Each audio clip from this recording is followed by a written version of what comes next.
My name is John Hopkins. I served in Vietnam from May of 1968 to May of 1969. I worked as an airborne sensor operator. And what this entails is using sensors that are placed in a OB-1 Mohawk, which is a fixed-wing aircraft owned by the Army. My name is Paul Monroe. I spent approximately 26 months in Vietnam flying a crew member on helicopters. Ron Nappi, United States Air Force Captain, served from September 1962, August 1969. I flew in Southeast Asia from January of 1969 until late July. 61 combat missions. My name is Paul Ferguson. I was a sergeant in the Air Force. I was in Vietnam for 2 years, from August of 67 for a year, and from July of 69 for a year. I was an air intelligence operations specialist with a forward air control team in the provinces of Tuliwa, Binh Dinh, Kon Tum, and Dak To. I flew in the back seat of an O-1 and O-2 aircraft looking for signs of enemy activity. Enemy activity can be considered any movement outside of government-controlled areas, whether it was crops, huts, trails, any type of movement, smoke, radio transmissions, agent reports, photography, anything along this line was considered enemy activity because the government did not control it.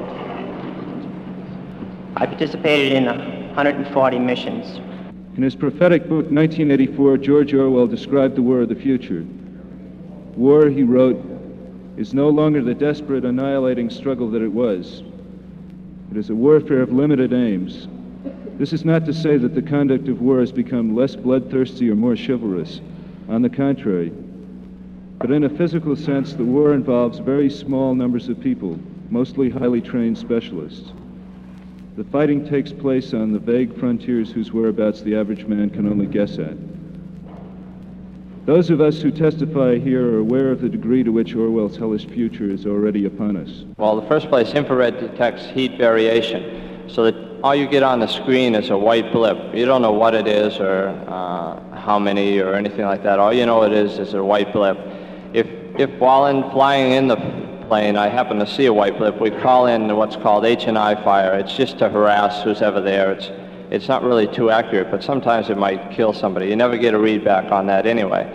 The information then is taken in and it's on a film, so when it's brought back it gets a more accurate readout. And then from there it's fed out to artillery units, it's fed out to the B-52 units, and it's used for further target information. I have a clipping before me today that is from yesterday's newspaper. It's a UPI release. I'd like to just read one part of it. It has to do with the Vietnam War. In reference to North Vietnamese action against American forces, U.S. B-52s retaliated today with 2 huge bombing raids. The Thailand-based 8-engine Stratofortresses dropped at least 180 tons of high explosives on suspected North Vietnamese troop concentrations. I've been reading articles like this since June of 1964, when our first B-52 strikes took place. The word that always sticks in my mind is the word suspected. Because in those 61 missions that I flew, all of my targets were listed as suspected troop concentrations, suspected truck farms, suspected rest camps, suspected bunker areas. Always suspected. I never saw any of my targets. I had no window in my airplane. We flew with the sniffer missions quite a bit, and it was more or less, it looked like a large Geiger counter, and it had tubes that we hung out on the skids of the helicopter, and it picked up body odor and heat and such. And when we got a high reading, what we usually did, we had gunships following us. We usually just went in there and shot the area up. We didn't bother calling in nobody or anything like this. And because of that one time, we killed 8 Marines.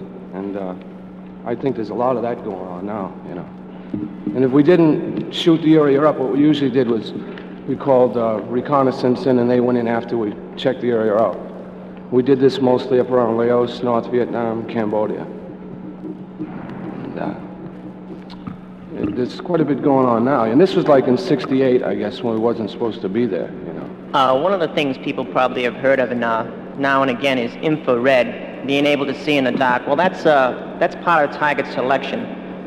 Planes go up and they have a device that shows fires or any heated objects. It could be just body heat from a person. Now, of course, the military of the enemy supposedly know about these devices, and they take precautions and so forth. They don't concentrate their troops and so forth.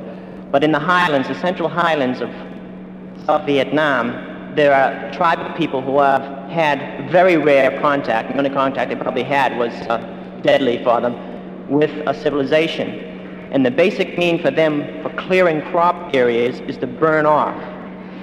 And of course they cook their food and so forth. So in this highly sophisticated weaponry which we use to select our targets, we are going against a primitive man that's probably only cooking his dinner or burning off a field or something on this line. We can't distinguish between a military unit cooking its meal and a family cooking its meal. There's no distinction. That's enemy territory.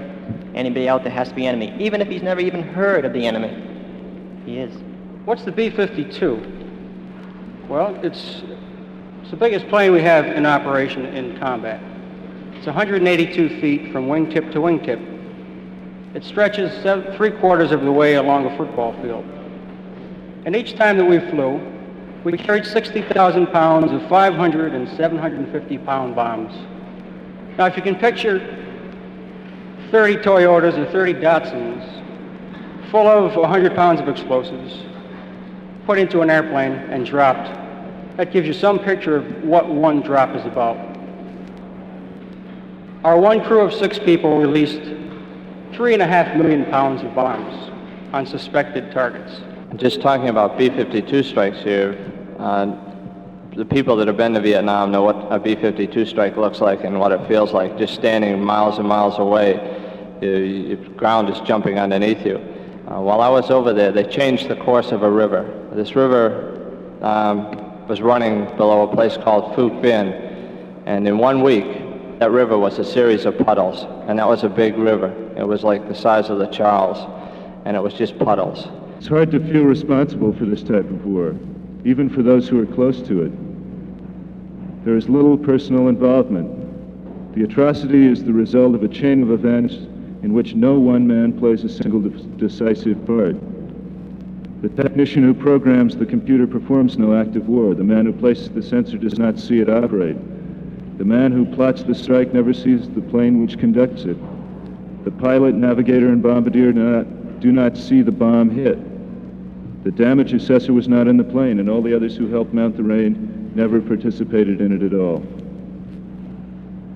The good German carrying out his orders 30 years ago at least saw the result of his obedience. No man here today can say with certainty what he may or may not have done as an individual.